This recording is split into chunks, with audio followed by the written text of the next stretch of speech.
If you have a lot of fish tanks, you probably run a lot of airline hoses to all of those fish tanks. The most common reason being you're probably running a sponge filter, which requires an airline. And maybe you're at the scale I'm at, maybe you're bigger, maybe you are much smaller, but at some point you are going to want to run a linear piston air pump.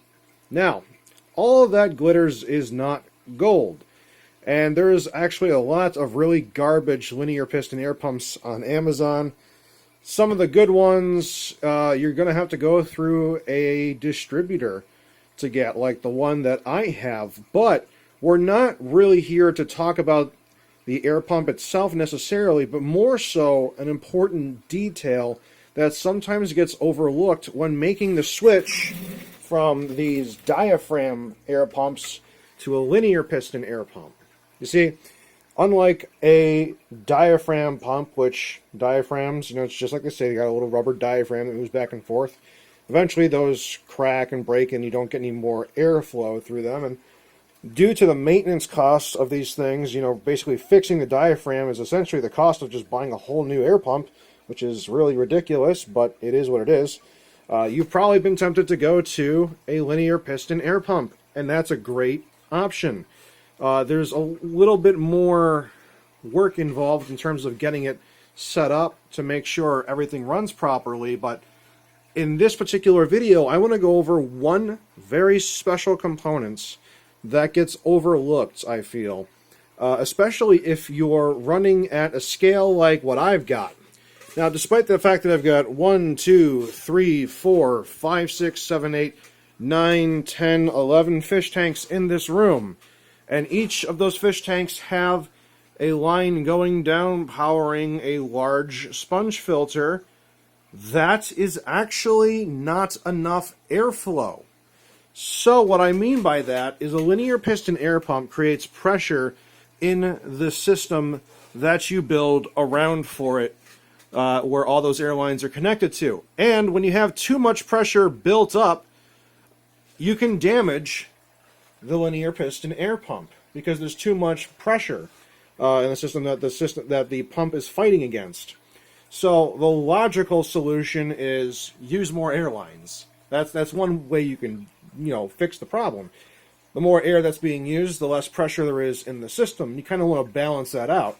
This is actually one of these smaller linear piston air pumps that you can get. And it's just about right for my purposes, but I run not enough airlines to prevent that excessive pressure from building up in these PVC tubes where the airlines get connected to. Aha! There is a solution. So this is called, this is what I call it anyway, it's a bleeder valve. It's specially designed for this particular purpose. So this just goes in line anywhere on your airline system that you have your pump hooked up to. Now this is a very special little device, and essentially it just lets air bleed out in such a way that it's able to be controlled and that it's not loud. So this valve allows us to open or close this little component to tailor it to what we need. So if you look at my tanks, and let's just zoom in here, that's a good one right there, right? And I open up the system and let all the air bleed out. Uh-oh, see, there's no pressure in the system now. And you can actually hear that. Let's try and see if I can let you hear it. It's actually a very soft sound. It's not annoying. But I need to close this up a little bit to return pressure to the system. So I'll open up the valve. Now there's no pressure. Close the valve. And as I close it, there's more pressure being built up in the system. And if I close it all the way, there's too much pressure built up in the system. And actually too much pressure can cause my my sponge filters to fail for some fun physics reasons. But what I'm getting at is there's a balance that you need to strike. You want to have all the components in your fish room working properly. So you want enough pressure that all the pumps, or I'm sorry, all the filters are doing their job. But you'll want to have this valve open enough that it's releasing excess pressure so that you don't damage the pump. Now again, this is really only necessary if you're running less lines than you're supposed to. These linear piston air pumps really are meant for big scale applications.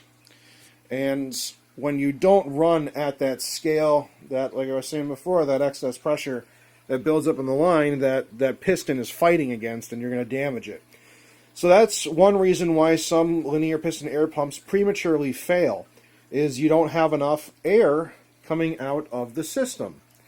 And that component right there is a nice way of bleeding excess pressure in case you're not going to scale up anytime soon, and allows you to make sure your pump doesn't get damaged. And that little valve is really just something I wanted to cover because I feel like a lot of people don't know that little component exists, especially when they buy linear piston pumps on Amazon. But if we look here, this is the one that I've got. It's from Gemco, and it's the LPH26. It's definitely one of the smaller ones. And, you know, if you go small for a room like mine, that's perfectly fine, because that pump is designed to run like a minimum of 15 outlets at once without having any issues with it being able to keep pressure in the system. So it's designed for that many, but I don't have that many outlets. So you have to do something like that. It's just something I wanted to remind people of, because I kind of put off the transition of going to a linear piston air pump because I was afraid of all the reviews I saw on Amazon of all their really cheap ones. But I've got a friend who has this model, and he showed it to me, and I'm like, wow, that's actually really cool.